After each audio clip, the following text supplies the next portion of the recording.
नमो भगवते वासुदेवाय। श्रेष्ठ ब्रह्मविद, जिस समय ये पंचभूत इंद्रियां, मन और सत्व आदि तीनों गुण परस्पर संगठित नहीं थे, तब अपने रहने के लिए भोगों के साधन रूप शरीर की रचना नहीं कर सके।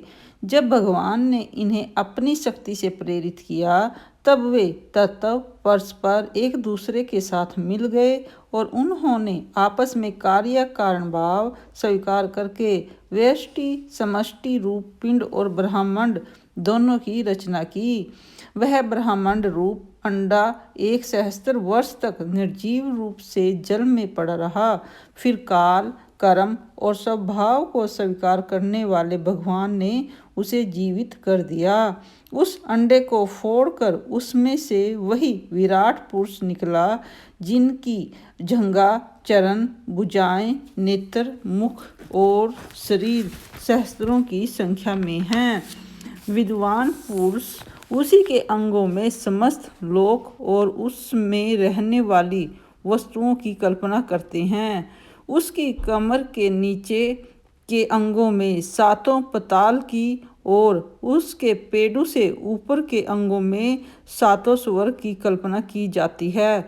ब्राह्मण इस विराट पुरुष का मुख है, भुजाएं क्षत्रिय हैं, जांघों से वेश्या और पैरों से शूद्र उत्पन्न हुए हैं।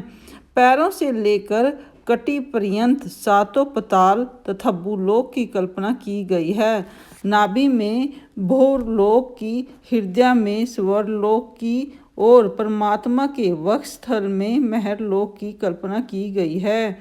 उसके गले में जनलोक, दोनों स्तनों में तपोलोक और मस्तक में ब्रह्मा की नित्य निवास स्थान सत्यलोक है। उस विराट पुरुष की कमर में अतल, जांघों में वितल, घुटनों में पवित्र सुतल लोक और जांघाओं में तलातल की कल्पना की गई है। एड़ी के ऊपर की गांठों में महातल, पंजे में और एड़ियों के रसातल और तालुओं में पाताल समझना चाहिए। इस प्रकार विराट पुरुष सर्वलोकमय है। विराट भगवान के अंगों में इस प्रकार की लोकों की कल्पना की जाती है कि उनके चरणों में पृथ्वी है, नाभि में भ्रूलोक है और सिर में स्वर्लोक है। ओम नमो भगवते वासुदेवाय।